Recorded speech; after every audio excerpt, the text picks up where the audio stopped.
Hello everybody, today we'll do this position and how to stretch your body, your back and stretch your shoulders. You show me now. Я встала на хвостик свой.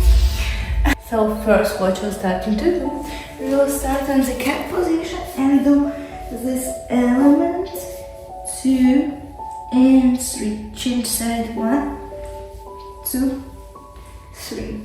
After that we will get work with our elbows, how to stretch them.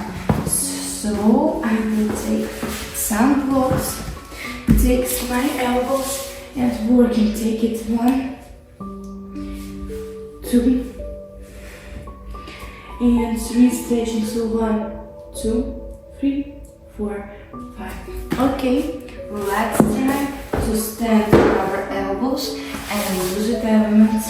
So I will go on this side, going in the bridge, and what we will do, we will take our body and back.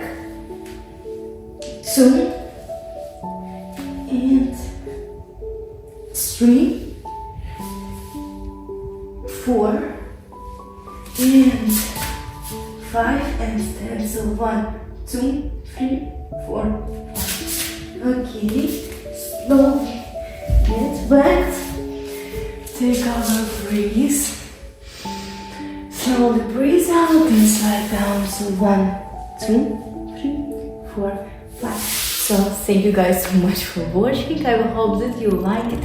Subscribe and going watching my other videos. So bye bye.